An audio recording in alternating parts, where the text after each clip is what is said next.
CJ Ike, now I gotta roll with ice. Cold, these brothers my guys, know that they fly, know that they ride or die. I keep waves by my side, CJ Ike, now I gotta roll with ice. Ride or die, ride or die, ride or die, ride or die, ride or die, ride or die, ride or die, ride or die. Cold, these brothers my guys, know that they fly, know that they ride or die. I keep waves by my side, CJ Ike, now I gotta ride or die.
Hey guys, man, thank you so much for tuning in. This is Jared A. Brown, the host of the Warriors Quest show. Man, it is so good to be back. I had a little bit of a break, and I got to tell you, it wasn't necessarily totally planned.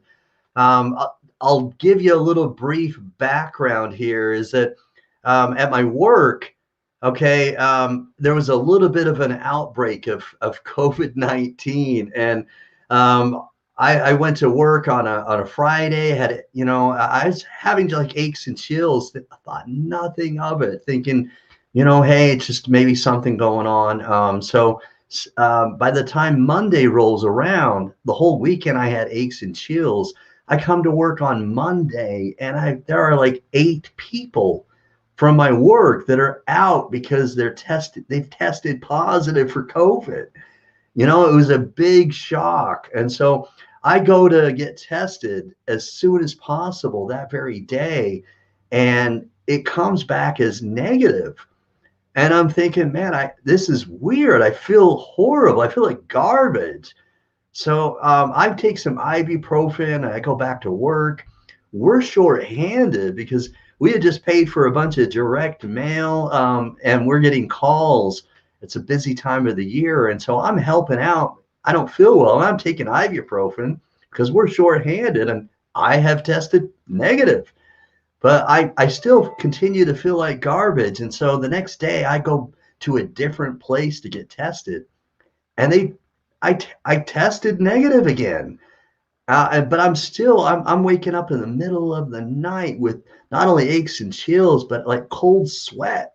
I'm covered with sweat, and I'm thinking, this isn't normal. I'm not feeling well. It was just one of the craziest things. And so, man, I just thought that I've got to have something that's not right with me. I just don't feel normal. So I go, and I'm plugging away, taking ibuprofen, but at nights I'm still extremely struggling after the ibuprofen wears off. And because of my knowledge of what the NSAIDs do, I don't take ibuprofen more than once a day while I'm going through this, because I don't want it to affect my kidneys, And so I finally get I get looked at a different clinic. My wife, on another topic, had come up with pneumonia. And so I'm struggling with, my wife has pneumonia.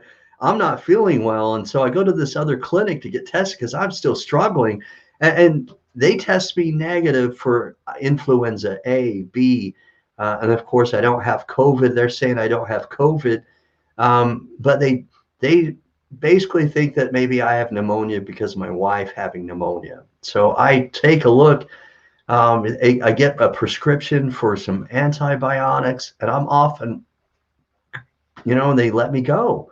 So I still continue to feel like garbage. So I saw my family doctor. He takes X-rays, and he finally takes X-rays and doesn't see any infection in my lungs, so that I don't have pneumonia. And so he looks. He takes blood. He has blood drawn, and says he's going to look at this and call me tomorrow. So I get it looked at, and the next day they said they're worried about what they found in the blood, that I may have a blood clot. And then I'm totally alarmed. I'm like totally, thinking, what's going on. So I go immediately to the radiologist, and they look at and takes a CAT scan, a CT scan, and I have the radiologist calls my family doctor and tells him that my lungs look identical to what they've seen from a CAT scan in regards to someone who has had COVID-19. And so I've tested a false negative twice. And all this time, among my coworkers who had COVID-19, I had it too, but I just had a false negative. And then they had the blood work come back, and I had antibodies. And I didn't have COVID like on March 31st because I had a procedure done, and I got tested then. So I, anyway, so that was my journey. It was not fun. I am feeling better. I feel more 100% than I've ever felt previously in the last 3 weeks. And so I'm happy to be back, happy to be sharing this information with as many people as possible. Today, I have some great guests. All right. I got this information forwarded to me, sent to me because my wife works at Weber State University. Shout out to my lovely wife, Nicole Taylor Brown. She works with somebody and says, "Hey, I know somebody who has a need for a kidney," and she forwarded, the information to me for my guest, and I got connected with these people, and I'm happy to have them on my show tonight, the Warriors Quest show, so that we can get this information out there. So, man, thank you for listening and tuning in today. All right, but you know the drill. All right, don't be stingy. All right, don't be stingy. Please share this. All right, share this post, because we need to get this out there to as many people as possible. So share this so that people can get this information on Facebook, Twitter. Share it to Facebook groups. Share it to Twitter, Instagram, Snapchat. All right, any other, even LinkedIn if you've got that. All right, let's get this to as many people as possible. Let's get it out to the masses so that we can make sure everyone knows the need, all right, that this person has for a living kidney donor. But you know what time it is. All right, I'm going to introduce our guest. I've got Amber and Chris Pulver. All right, they're from Utah. They were referred to me. I got connected with them. All right, it's always great when I can get, all right, somebody from my own state. I love everybody that I interview. I love each and every person, whether they're from New York, Las Vegas, or from Canada. But I get ecstatic when I'm able to interview somebody from Utah, and I get that opportunity now. So please, all right, share this, all right, to as many people. All right, thanks, Steve, for watching. Thanks for sharing, Jonathan. Thanks for sharing, Jim. Steve, if you know anybody else that you can share this to, please share it now again. Whoop, whoop. All right, don't be stingy. All right, I'm gonna bring on our guest, but you know what the drill is. All right, every time I do this, they get a VIP intro. So I'm gonna do this video intro for a very special guest. All right, and when they come on and they're live with me, please give him the warmest Warriors Quest Show welcome and drop a comment. Let's get this interactive. Make sure we get this, the algorithms for all of these social medias going so that they want to make this more visible. So here we go. VIP intro, VIP special treatment. Here we go. Boom. Boom. All right, I pressed the button. What's going on? Here we go. Boom.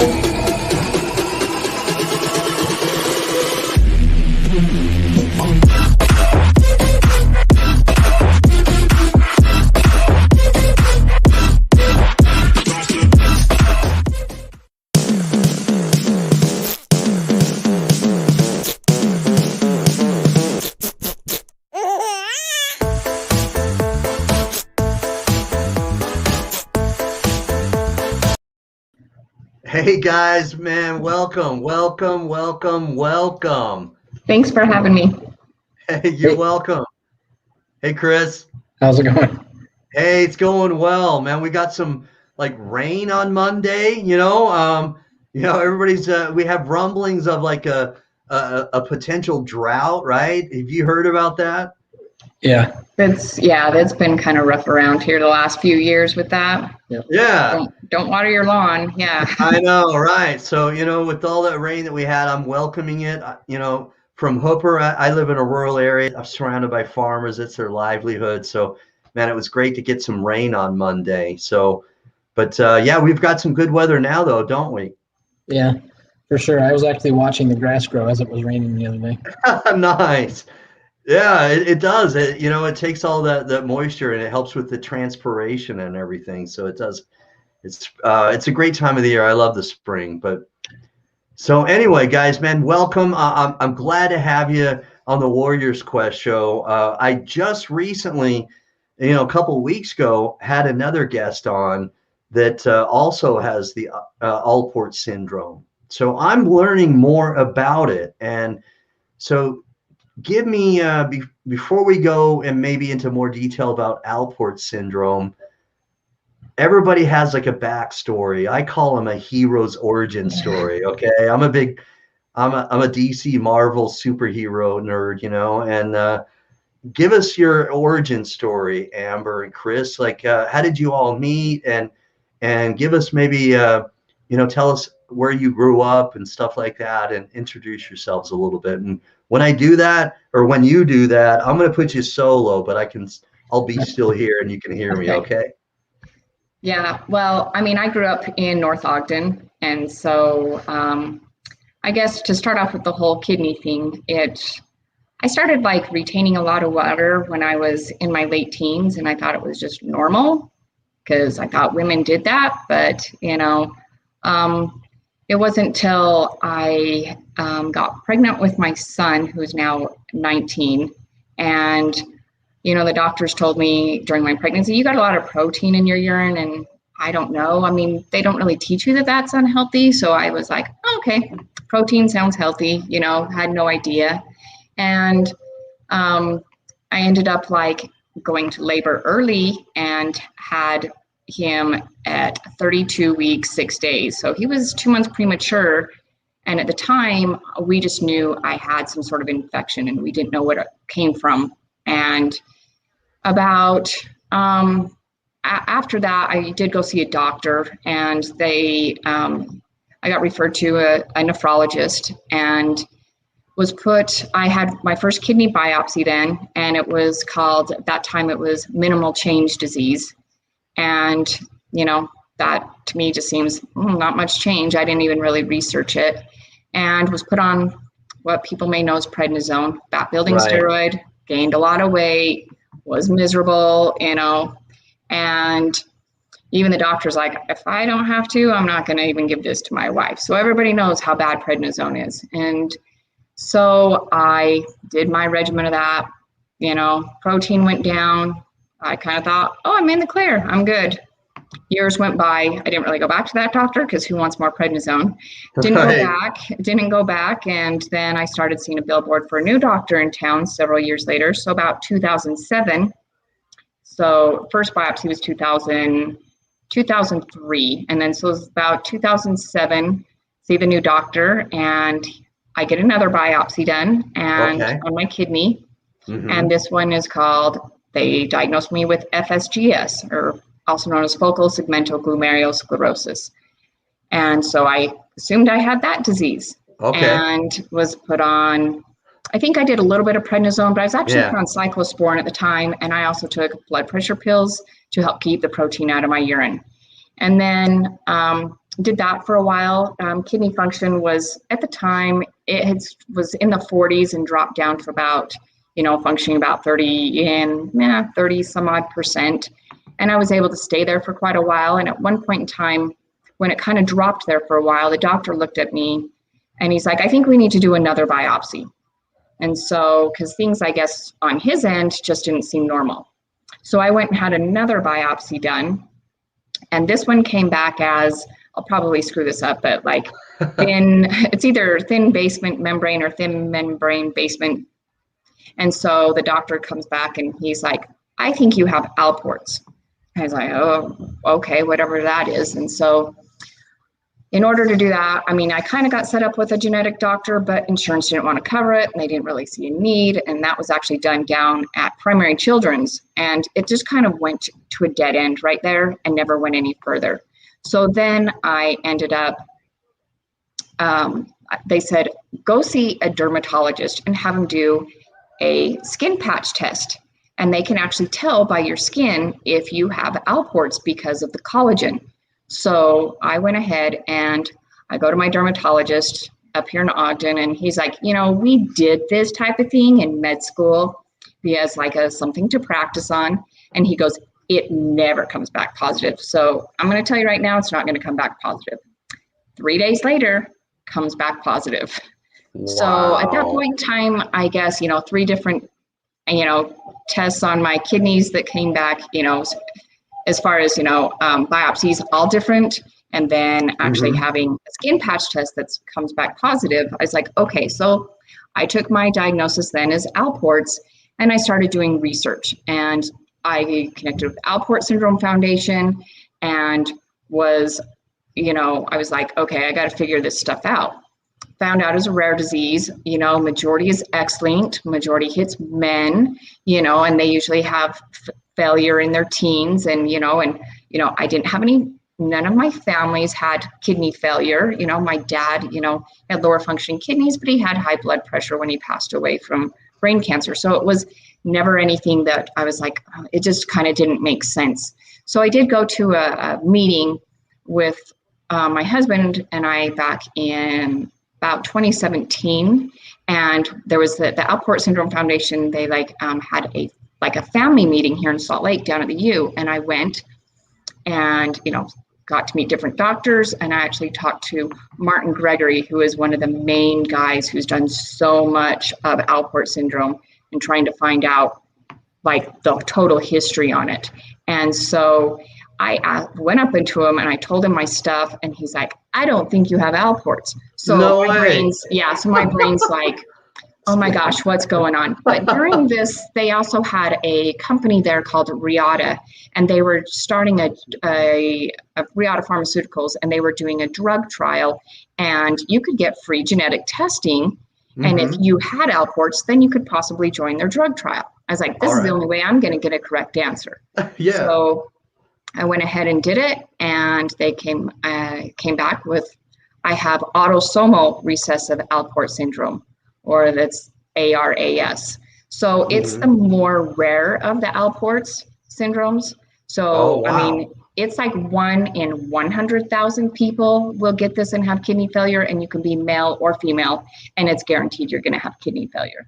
So it's, with women with X-linked, you have a less chance of actually having end-stage renal disease and kidney failure. So it's like, it was just the luck of the draw. It ends up being, my 2 parents had to come together, and because of the 2 of them getting together, getting the gene and, passing it on. And I had I believe it's 20 or 25% chance you give it to your kids, and there's 5 kids, and lucky me. So, but that's, but as far as me and Chris, we met at church it was back in 15, and, you know, dated for a little bit, got married. I have a kid I have one boy, and he's got a daughter and a son, and daughter's off on her own, and the two boys live here with us. And so, you know, they're like college age, and so, you know, they can kind of take care of themselves. And so now it's his turn to take care of me.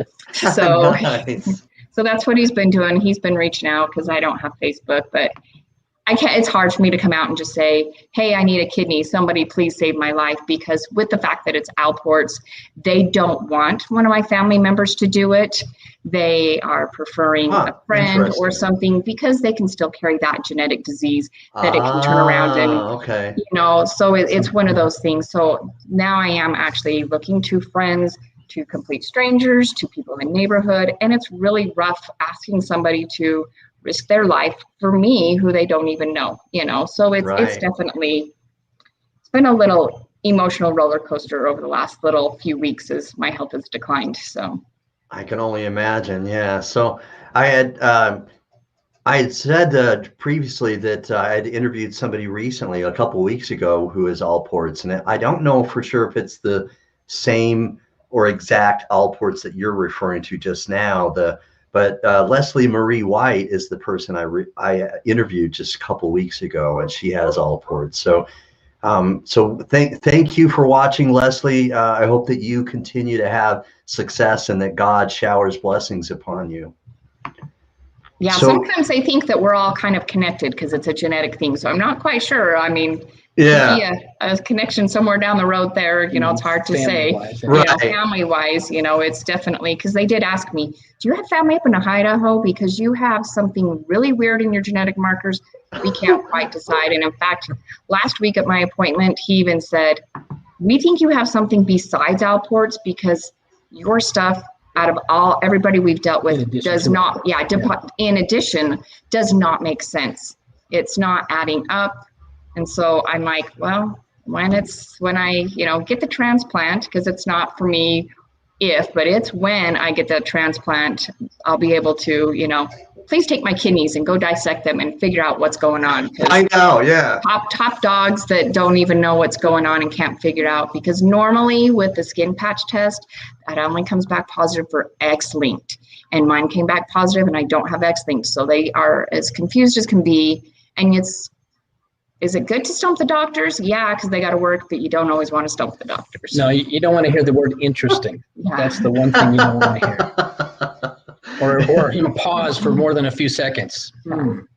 So that's basically what every every appointment has been when I've been with her with a different doctor. Okay. So that you'd never want to hear that. And or we may never have the complete answers for you. Yeah, so I've also heard. So. I've learned more about collagen and stuff like that, kidney stuff, than I've ever probably in my lifetime would have.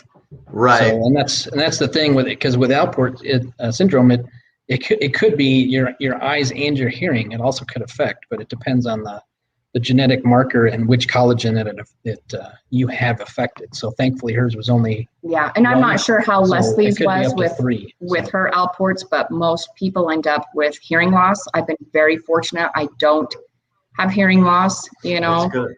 Mm-hmm. I mean, currently I noticed Jonathan just asked if I am going to go to dialysis. My goal is no dialysis. Currently my kidneys are functioning at about 15-16%. Okay. So, but I'm grateful. I've been washing my potassium and stuff beforehand, because we all know once your potassium and everything is out of whack, it's dialysis time. So I started with the almond milk. I started cutting out certain stuff out of my diet so that I can be like preemptive of not doing dialysis, because its goal is directly transplant. So. She's a major researcher, and she knows Google everything. Yeah, in fact, it's almost like the doctor says, "Well, this, and that," and she's like, "Oh, well, that means blah blah blah," and the doctor looks at her like, "What?"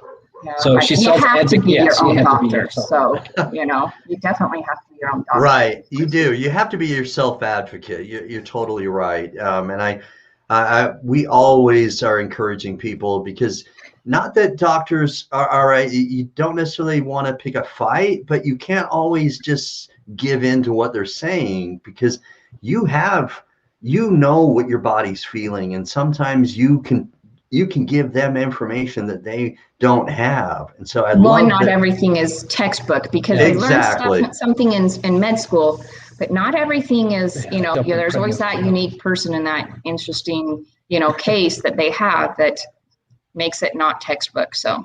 Right. So Steve Belcher had a question here, and it's sometimes the information that I get with these interviews helps me get to know some of these things that cause kidney disease, like with the FSGS, which it sounded like they thought you had at one point.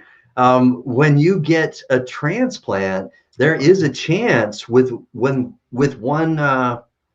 FSGS that your transplanted kidney could have, could get infected with the FSGS as well.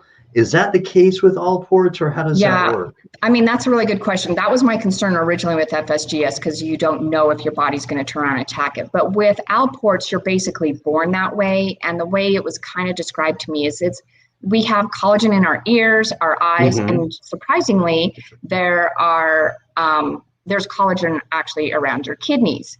And it's like kind of woven like a basket.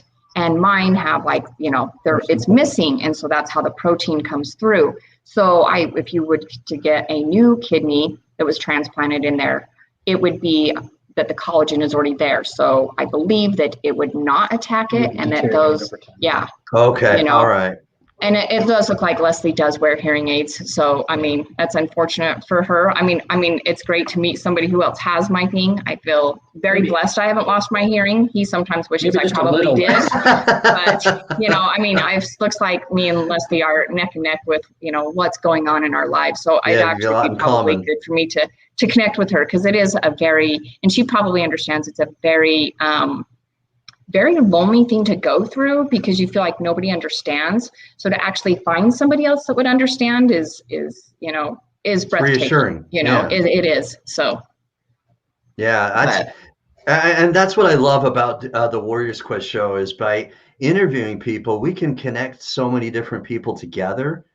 And there's a powerful thing when we do that, because like you said, you don't feel alone. And when you feel like you're united and that you've got an army of people that were with you, there tends to be a feeling of hope, when you don't feel like you're alone. No one wants to be alone. And then, and when you, and I hope that you and Leslie do get connected, because there's so many good things that can happen when you feel like somebody else either has already gone through what you're going through, or somebody who's currently going through what you're going through. Because then, man, you know that there's somebody else who can relate, who's gone through some similar things. And that's powerful. Like when my Denver Broncos lose, it's always nice to know that there's somebody else who feels my pain.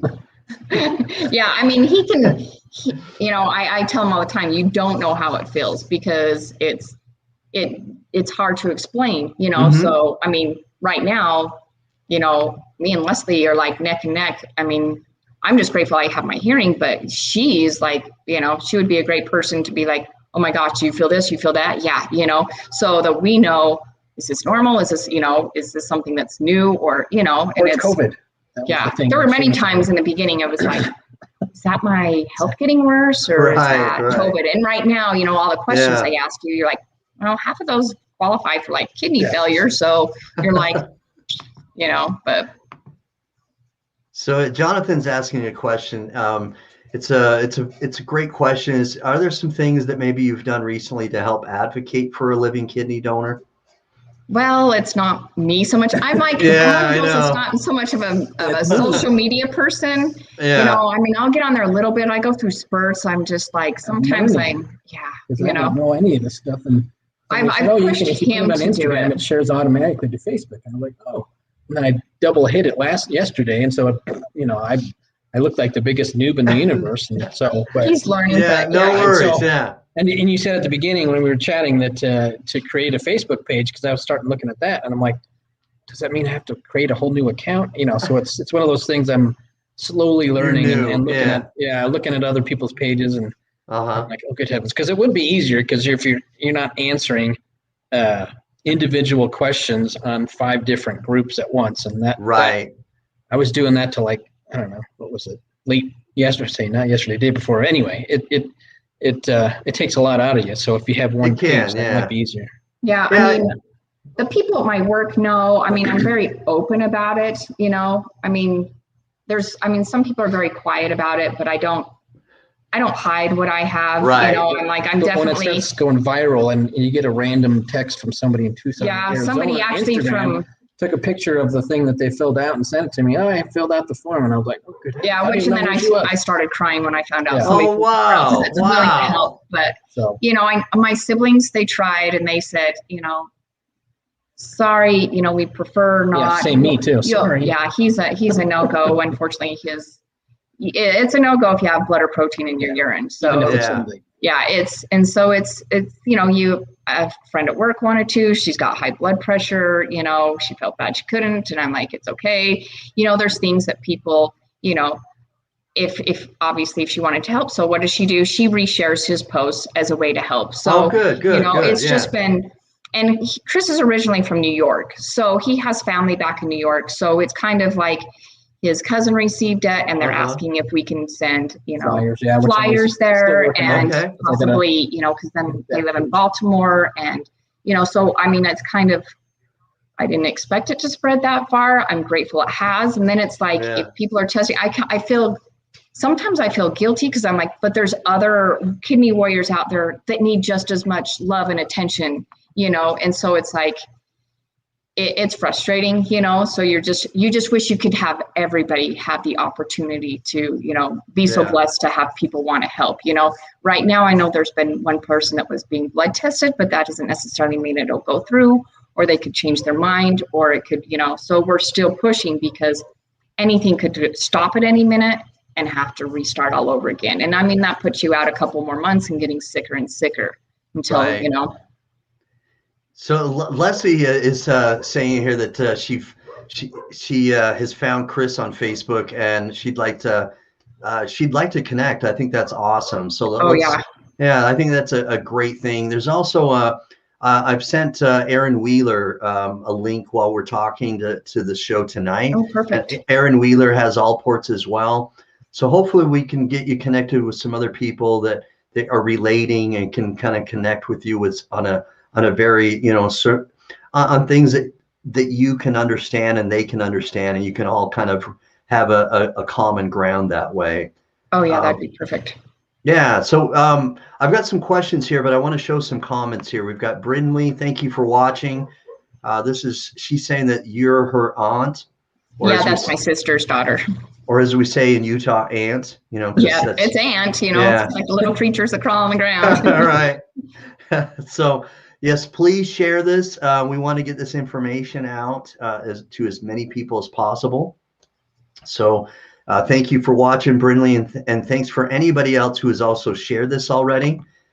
Jonathan Traylor is he's a great advocate. He advocates for people who have kidney disease, and he's been on the Warriors Quest show, and there have been 2 people that I've interviewed on my show that literally God works in mysterious ways, guys. You all know that, but he's one of the 2 people that have been on my show that like 2 weeks later have gotten a kidney transplant. He's one of them. That's awesome. You know, to find out people receive it and aren't stuck on dialysis is a blessing. Yeah. So he's saying social media can be a great tool for advocating for a living donor. It can be, you know, social media can be very helpful, and it can be a great tool. You know, along with that, sometimes it can be a bad thing, but for this reason, it can be a very good thing. And I do have Instagram. That's all right. Very nice. Yeah. I do have Instagram. I've reposted his post on there, but I haven't brought out myself to do it. And then sometimes you get like 5 likes, and I'm like, I guess I need more friends. I don't know. I need more friends, you know. But I mean, it's just one of those things. You know, they all have their own little, you know, their own sort of algorithms, and they work differently. Like until the pandemic, Facebook really didn't work in conjunction with hashtags.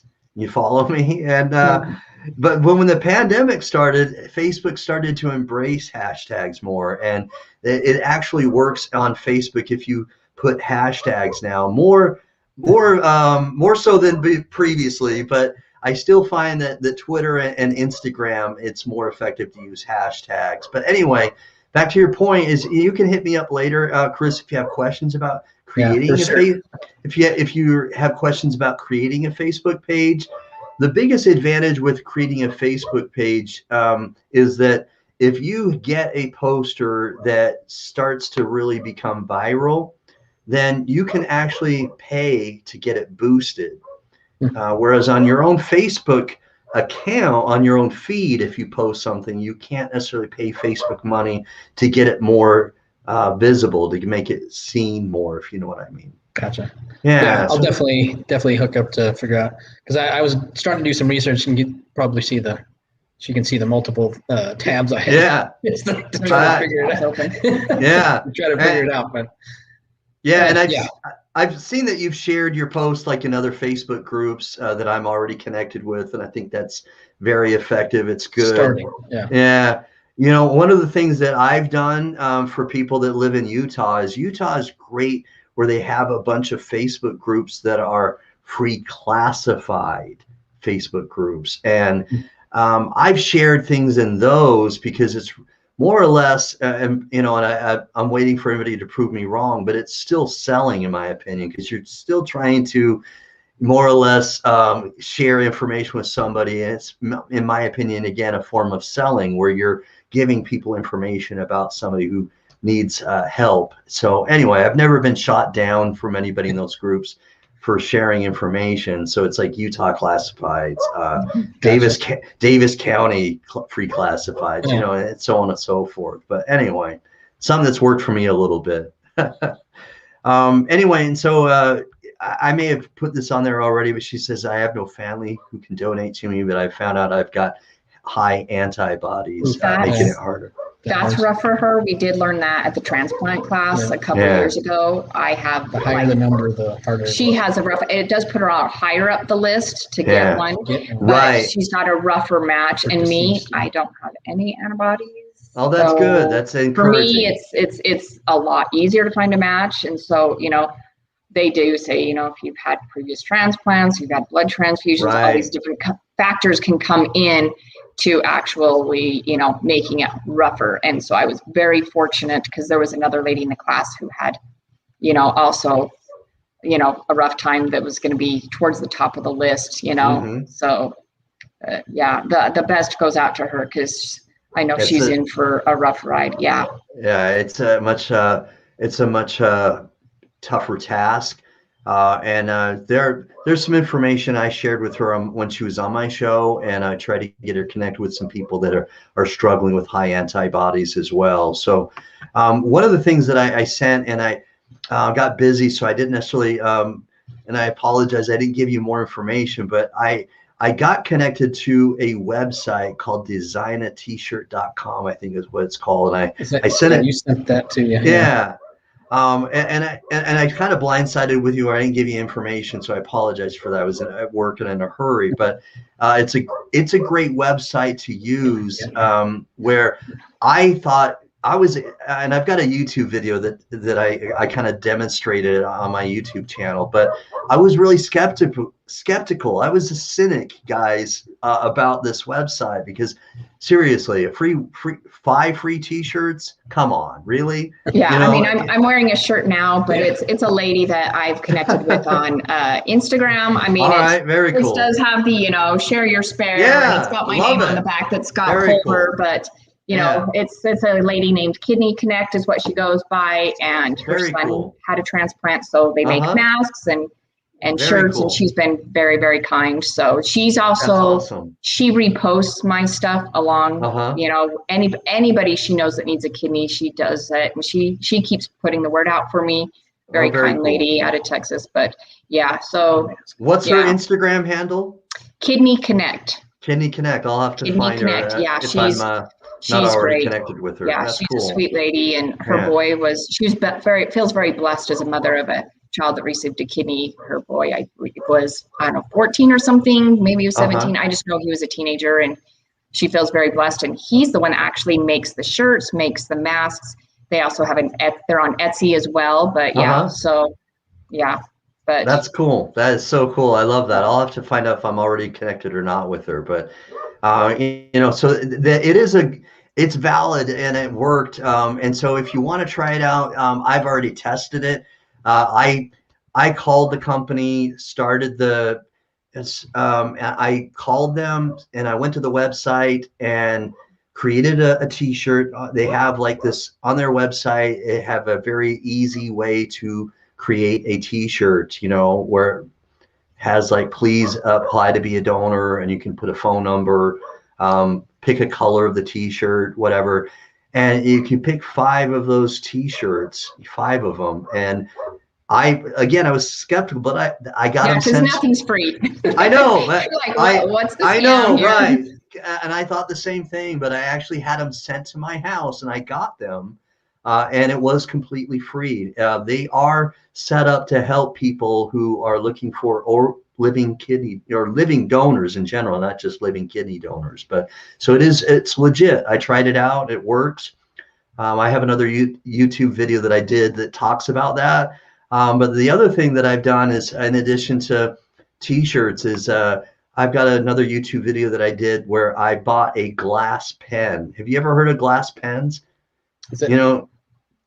Are they the see-through ones? I don't know. Yeah, so it's what you put on your card, right? Oh.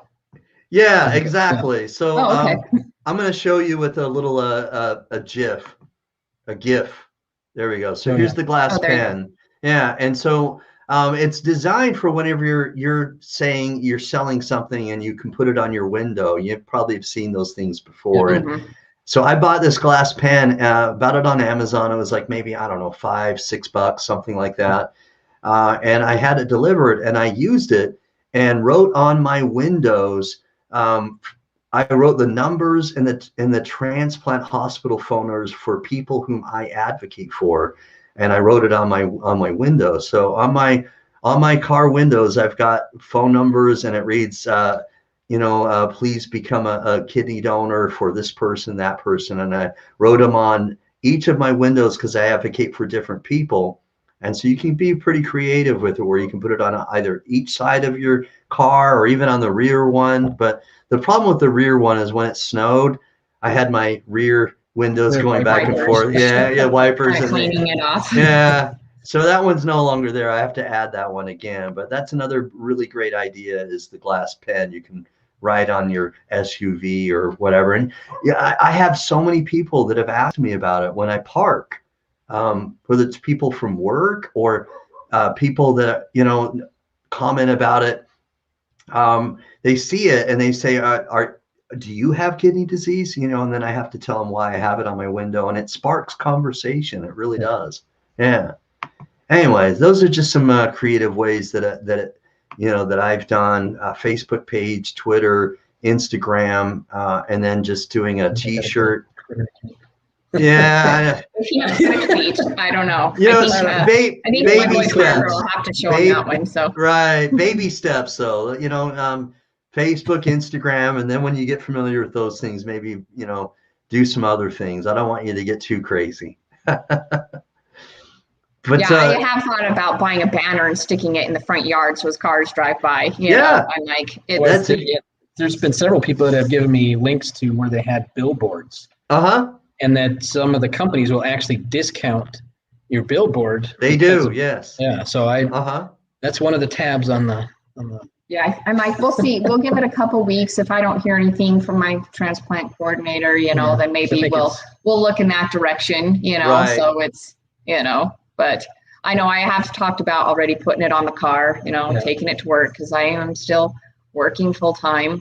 Much as I'm trying these days, The glass pen is cheaper than the other thing that somebody was saying. So yeah.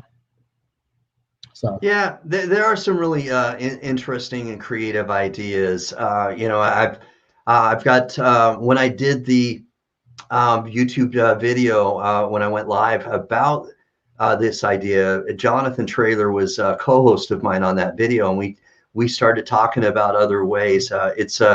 it's a video. It's a YouTube video where I think the title it is my five favorite or 5 best ways to find a living donor. I think that's what I titled it, but it's on my YouTube channel, and we talked a lot about different ways to be creative, and we talked about things like that. One is the billboard, and I almost put it on my top 5, Chris, but the only reason why I didn't is that if I had 6 and if I called it my 6 ways, I would have put it there, but I left it out and was almost made it. But my top 5, I think, is social media, and then a t-shirt, and then I've got put something on your car, whether it's glass pen or a banner.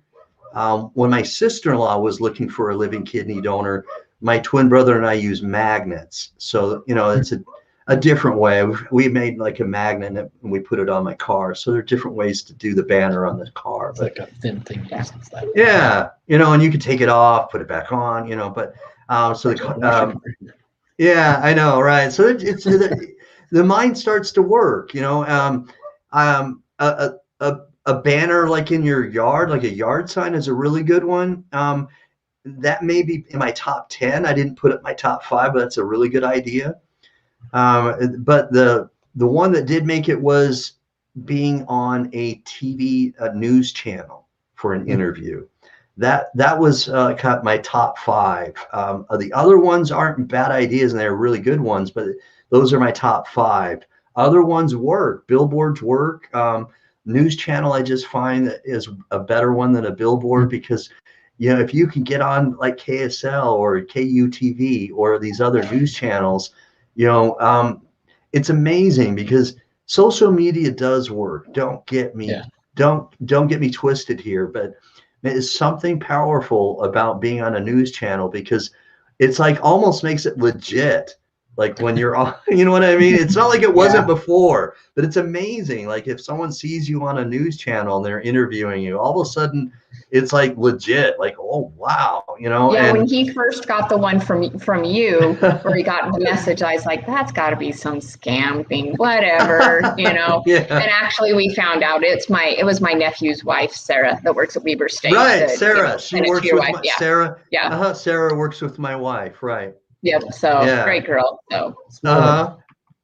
It is a small so I mean, I was, I'm like, oh, I guess my family does pay attention to stuff that we post. So, but yeah, I was very grateful for her doing that. Sarah's awesome. Yeah. And that is, that says volumes in regards to the love that family has when someone likes that. And it does make it a small world, because my wife knows what I do, and she was watching earlier. So hopefully my beautiful wife's still watching, and she hasn't been bored of what I'm saying. But she talks about me at work, and if she hadn't talked about me at work, maybe Sarah wouldn't have known that this is what I do. Yeah, and then my story wouldn't have gotten out as much as it's getting out now. Yeah, and so it's again, I say this so many times, but I mean it genuinely, is that, God works in mysterious ways. He's magnificent, because, The funny thing is, the Bella, I think you produced for her. She's like, oh yeah, we should do something next Monday. And then she's like, well, who's the YouTube guy that you're doing? And I said your name, and she's like, oh, good heavens, So it's like this far apart. So she's like, we'll wait a month. Well, maybe we'll wait a little bit. I'll be doing another one in a month.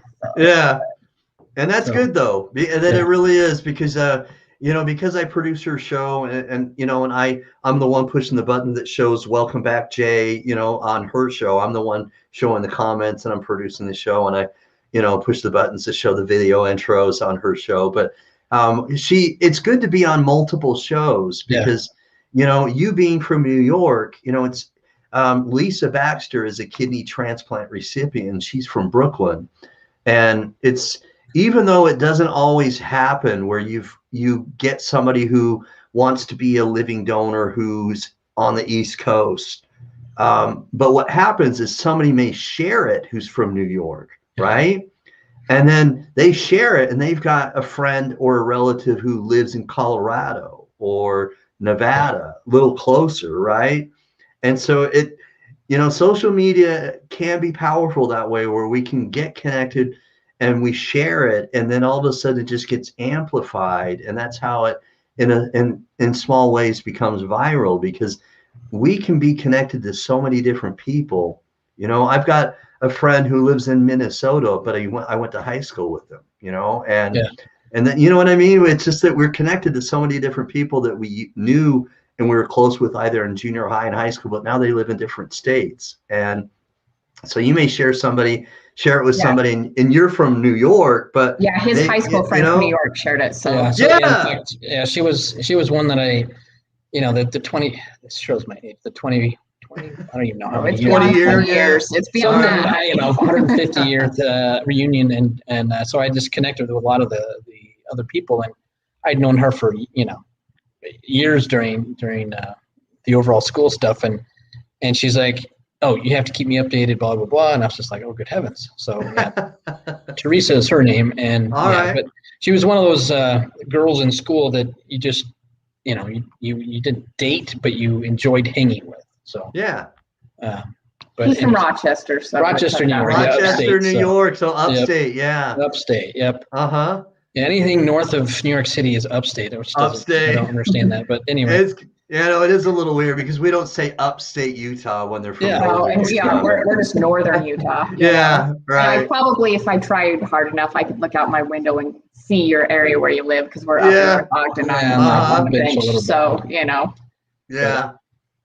Anyway, and the other thing was that you get some people that are already donated my kidney, and I was like, oh crap, I was 2 years too late. Well, the girl across the street is kind of one of those things that people, you don't have to hear somebody's story like mine and Leslie's to go, oh crap, right. That triggers it. There's people that just have always wanted to help and do that. Yeah. The girl that lives across the street, she's like, my sister donated a kidney. She didn't have a person to give it to. She just wanted to do it. Yeah. Yes. And so she just went down. I don't know if it was IMED or the U, but she just donated her kidney, and whoever was at the top of the list or qualified within those first 5 people based on antibodies or whatever, next person got a kidney, So it did not have to be a deceased donor for that, that next person in line. So, there are people that have always had that inkling or something they've wanted to help. So, it doesn't have to be, your story could just hit one of those people that is like, oh, there's somebody I wanted to help. So, you're exactly right. So there are, altruistic people out there that, aren't necessarily donating because they know that person. They're a complete stranger, and they don't know anybody directly that has a need, but they want to help. And they're, man, there are some other stories, and people have shared them with me with these interviews, and people that I'm connected with in the kidney disease community. And it's powerful. It really is, because this kind of stuff happens. The cool thing about Jonathan Traylor's story that I told you about, where he was on my show and 2 weeks later he got a kidney, is that he didn't get a kidney from a deceased donor angel. His was, well, it was and it wasn't. And help me out, Jonathan, and comment if so I get it right. But what happened is somebody knew that he was in need of a kidney donor, and I think it was either a friend of a friend or a relative's friend, and they had a loved one that was about to pass away, and they knew that he needed a donor. And so they connected that person, or, they connected with Jonathan Traylor and said, we have a loved one that's about to pass away, and you're in need. And they got connected, and it all worked. And so it's, good things happen. I know, I get it that, it's so easy to fall into negativity and see the bad things that are happening in this world, but there is a living God, and I know that he inspires people to do magnificent things. And so I love it when people connect with me later and they say, hey, I didn't even share this. Somebody who my twin brother and I advocate for. If you ever see somebody who looks like me, all right. Could be anywhere. I mean, we both live up this direction. Yeah. And the funny thing is, he used to own a home in North Ogden, but he doesn't anymore. He sold it. But he's an Army veteran, and he lives in Abu Dhabi in the UAE now, if y'all know where that's at. Yeah, near Dubai, really wealthy city or province or whatever they call it, state. I can't remember. It's I think it is a state because it's the United. UAE. Anyway, UAE. Yeah. Whatever. But anyway, and Jonathan's commented here. I'll share this his comment in a moment. But anyway, the point I'm trying to make, now I'm losing track. I do that sometimes when I'm talking. Oh yeah, here we go. So we get connected with people, and they share something, and inspiration works in mysterious ways. So my sister-in-law, all right, she had a deceased donor angel, and she had a high antibodies as well, but the doctor found a perfect match for her. And so there are people who will watch this tonight, and there will be people who will rewatch this, and it'll be on replay, whether it's on Facebook or if they watch it on YouTube and they rewatch it, and people will feel inspired. I know they will. It's just a matter of what they do when they're inspired. Okay. Whether they share it because they feel inspired. I hope they do, because, social media can be powerful, but we have to create something that becomes powerful. If it's just not shared, there's a screeching halt. It picks up steam if we share it. It picks up steam if we comment. So the more comments, the more visibility, the more sharing, and the more times it gets watched, the algorithm picks up. And so when this does get rewatched, or if someone's watching live now, all right, and they feel inspired because you and Amber and Chris have talked about your journey, the question is what will they do when they feel inspired?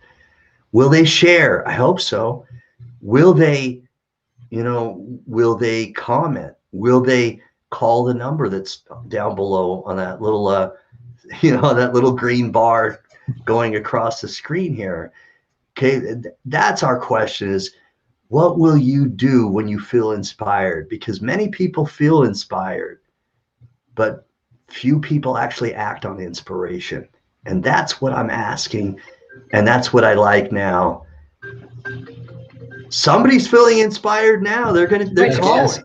I hope. I don't know, which is weird because my phone's on silent, so I don't know why it's doing that. That was kind of interesting. So it's actually his iPad that's sitting under my phone. So that's it's all connected with Apple, right? Yeah. He's got to pick off one game and leave to another one or whatnot.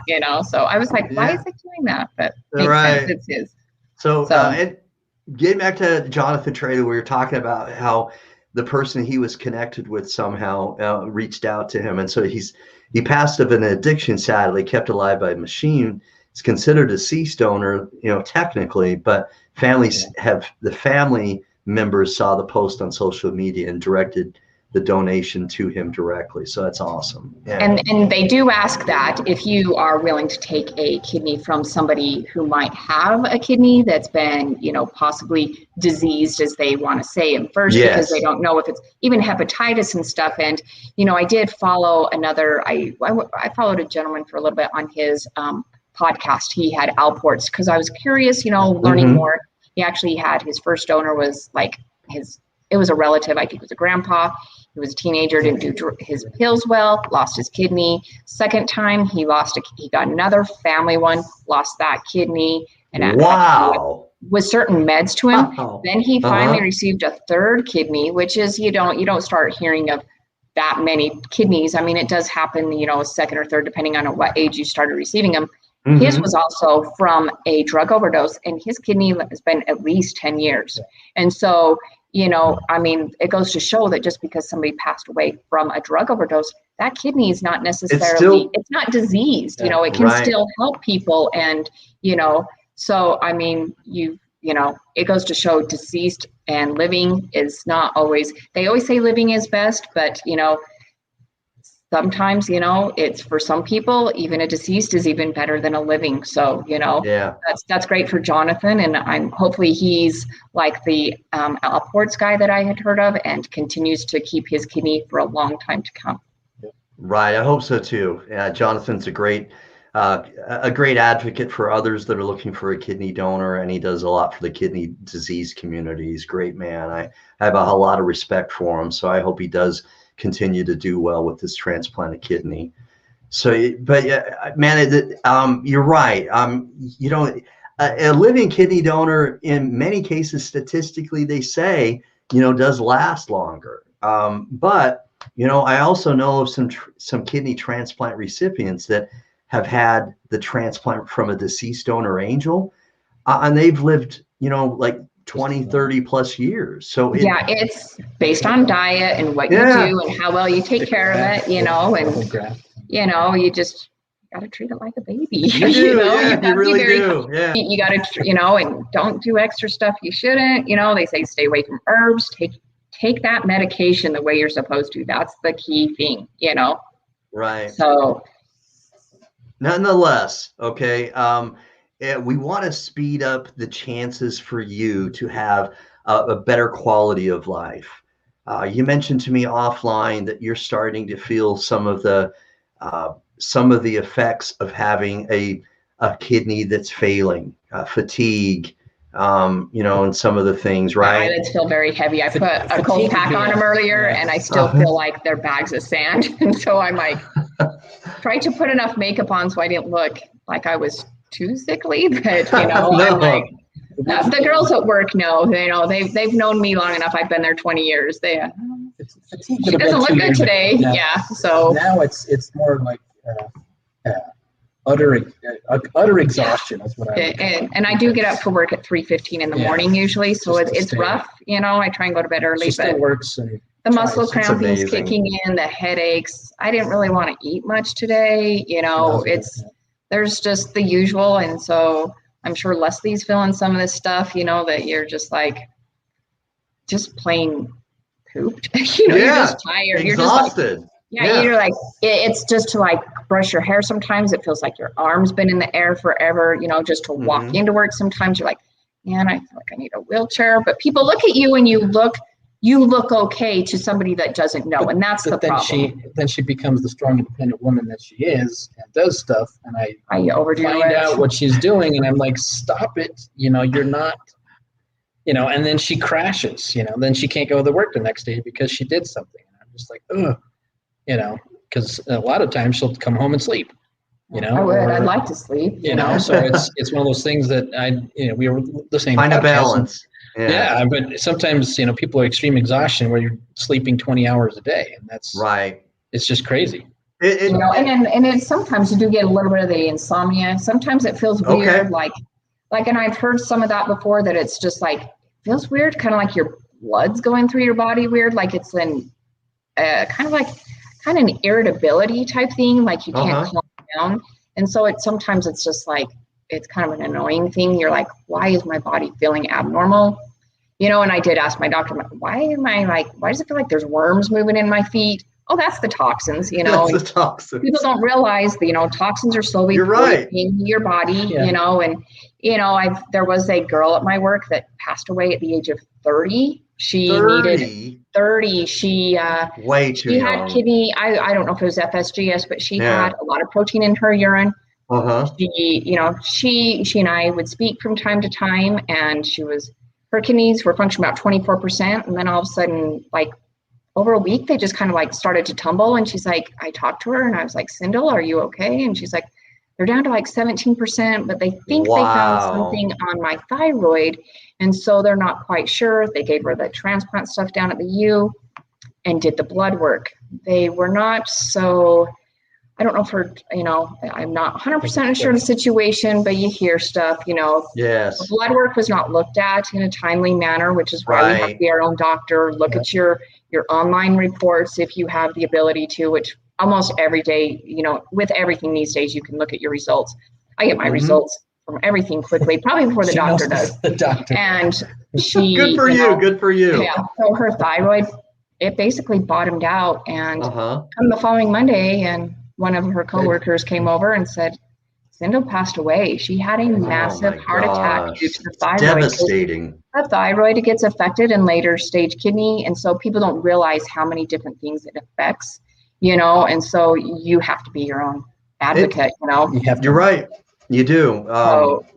Way too many people that are taken way too soon, way too young. And it's, and I talk about these things because yes, all right, there are some days that are probably, decent days for you, but I try to at least try to paint a pipicture, because a living kidney donor that may feel inspired from having watched this, I'd like to try to have them have just a sliver, just a glimpse of understanding about your struggle. You know what I mean? It's that you have the fatigue, you feel exhausted, that you get maybe the insomnia, and Leslie's saying that she's been anemic and that she takes the iron supplements. Yeah. Close. They said I'm borderline for needing iron transfusions. It's probably going to be next appointment that it's close, and, but this morning I woke up, going to go to work, alarm went off at 3:15, and I sat there for like 10, 15 minutes, and I'm like, my eyes won't open. They feel like bags of sand. I'm like, wow. I'm like, it's like one of those things where you feel like you started to take a nap, and you've been woke up suddenly in the middle of it, and you kind of don't know what's going on. It's that heavy feeling of just like confusion, and you're just like, I'm to bed at normal time, but I feel like garbage. And it's like, I know, and I'm like, how am I going to get my eyes open to shower? How am I going to get my eyes open to drive? How am I, and I'm just, I'll admit, I didn't even shower till 5 o'clock tonight because I was so tired. It was like, I got to try and make myself look somewhat normal for this, this little video thing I'm going on. So, I mean, normally, I'm like, I had a neighbor stop by the other day, and she's like, "Oh, you look sick." And I'm like, I had no makeup on. I'm like, this is the real me, Right. I hadn't been to church for a while because, this is one of those things that COVID, you stay away from people, and people don't realize how sick you slowly become. And then you can, my kidney function sat around 30% for so long. And then I did a drug trial, and it wasn't for me. Yeah. And I did a placebo for 2 years. Okay. And then I did the real drug for 9 months, but it had some side effects that I didn't feel were worth keeping on the drug.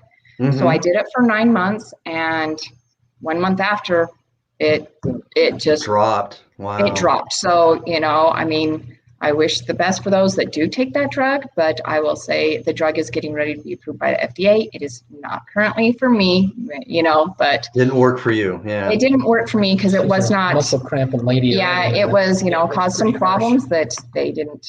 I don't even know if it got recorded, so I'm always kind of hesitant with FDA now after being on the other end, and so I don't blame you. Yeah. It started raising my potassium, which everybody knows is a no for kidney patients. And, so I was like, there were some things that were wrong with it. So it just wasn't meant for me. And as soon as I went off of it, it was in my body for about a month, and a month later down to 18%. That was last fall. And it just kind of stayed around that and hovered and up, and, depending on how hydrated you are, it's, plays that role. And did an MRI yesterday and with contrast, and that was 16%. So it's,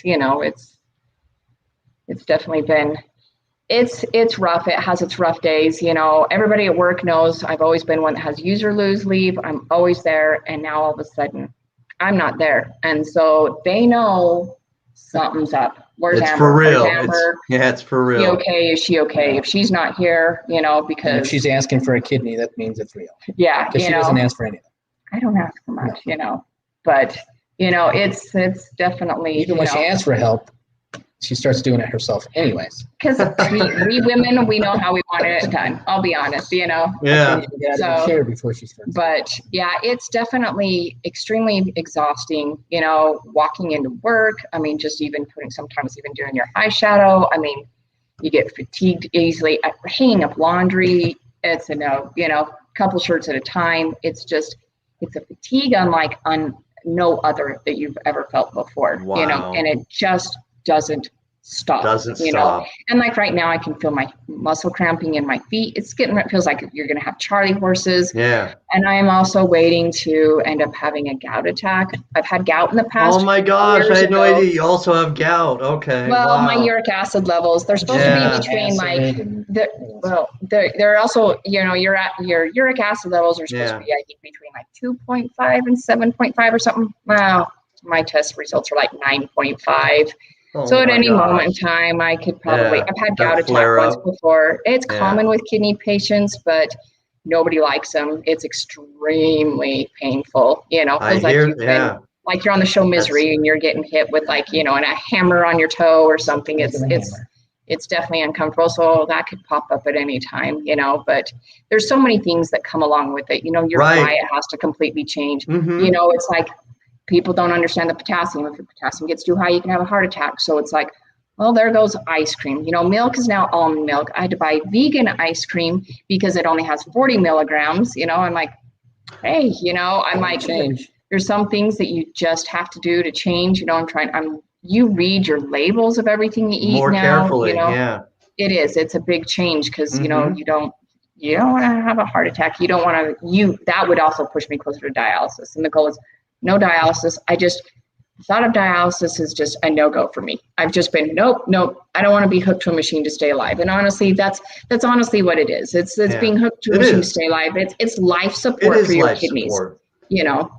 Just like we've seen people on life support for COVID, and unfortunately they're having long-term effects.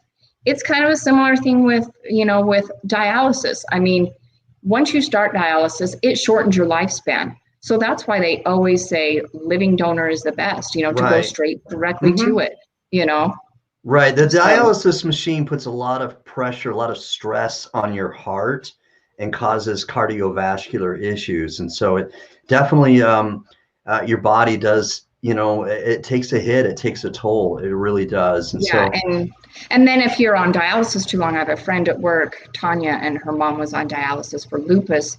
And she eventually ended up having a heart attack that went undiagnosed. Then she didn't qualify for a transplant. And then, unfortunately, after 12 years on dialysis, she passed away, So, I mean, you have to be healthy enough to have a transplant. But once you get, you start doing the dialysis thing, you can get to the point you're unhealthy enough and you don't qualify. I know. Because some people just think, it's okay, you can do dialysis, you'll be good. But sadly, that's not the truth. You have to be healthy enough to even be, what you have to do actually receive a kidney. Go to the dentist, get your mammogram, all the female stuff. You have to do the treadmill. I mean, you have to pass tests and it's a yearly exams, Right. It's pretty extensive, and the teeth thing sometimes is overlooked. They do all sorts of things, when they're helping you get on the transplant list, and it's a lot. It's very comprehensive, and again, that's I know that it's not always comfortable talking about the negative things and how you feel, and I appreciate you being candid, Amber, but it's one of those things where it's good so that we can help others that don't understand this have just that glimpse, that's just a sliver of understanding. They won't totally relate unless they have kidney failure or they're, if they're currently struggling. But if we can help them at least somewhat understand, then they will feel more inspired to do something and act. And that's my hope. That's what I'd like. Yeah. Anyway, guys, we've gone well over 45 minutes. Sorry, I'm a talker. No, you're fine. I'm totally fine with that. I appreciate your time.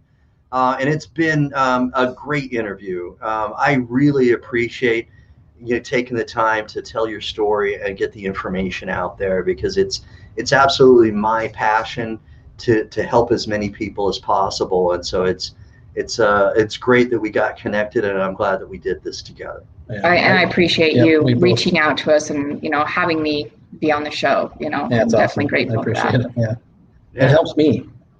Yeah, it helps him because he's, I'm the one pushing him to do it. So my little Instagram page doesn't go too far. So he knows more people than I do. So, he does the Facebook thing. So well, thank you again, guys. And we'll please, if somebody gets inspired, whether it's next week, 2 weeks, or 6 months from now, hit me up, holler at me and let me know about it. And so that I can tell more people that you've had some success and that you've had a kidney transplant.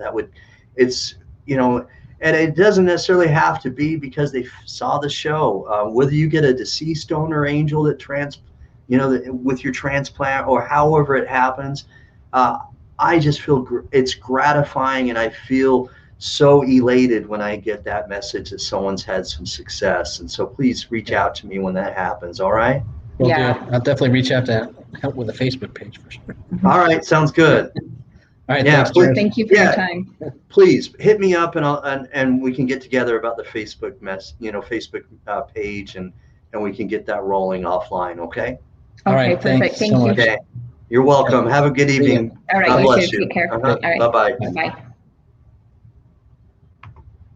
All right, guys, man, we've had Amber and Chris Pulver on from Utah, North Ogden, Utah.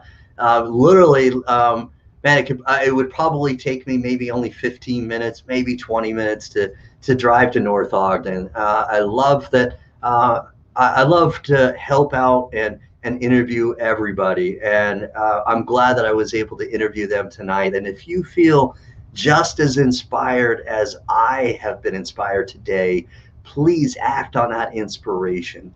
Okay, if you can't donate, then donate a share and click on that share button. Don't be stingy.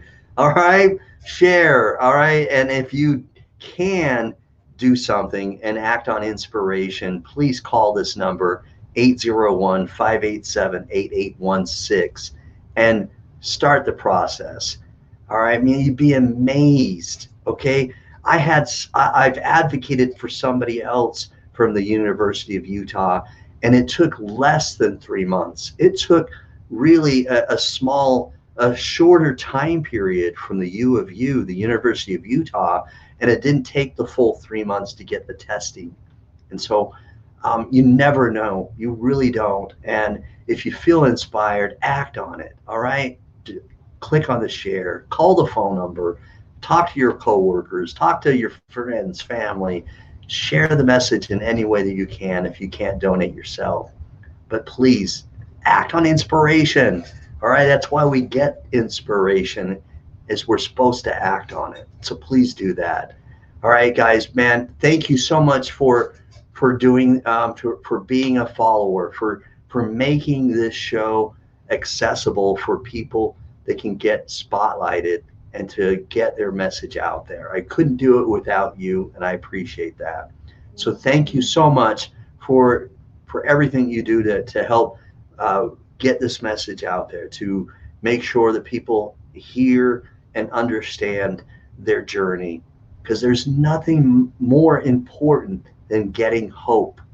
Hope is so powerful in any language, whether it's German, Spanish, Russian, Chinese. Hope is so powerful. If you can comment whether you have Alports syndrome, or if you have kidney failure, if you've had anemia, insomnia, cramps, any of those things, comment below, because the more she feels like she's not alone, the more hope that she has. All right, the more she doesn't feel alone, and that's a powerful thing. So may God bless all of you. All right, I'm going to say peace. I'm out. I really hope that we all continue to have health and wellness. Thank you again for your time. Watch me again and share this like no other. Okay, share this message as much as possible. Thank you again. God bless. Peace. I'm out. Where's the outro? Where is it? Okay, here it is. All right, there it is. Boom. All these brothers, my guys, know that they fly. fly, know that they ride or die. I keep boys by my side, CJ Ike, now I gotta roll with ice. Cody's brothers, my guys, know that they fly, know that they ride or die. I keep boys by my side, CJ Ike, now I gotta roll with ice. Ride or die, ride or die, ride or die, ride or die, ride or die, ride or die, ride or die, ride or die. Cody's brothers, my guys, know that they fly, know that they ride or die. I keep boys by my side, CJ Ike, now I gotta ride or die.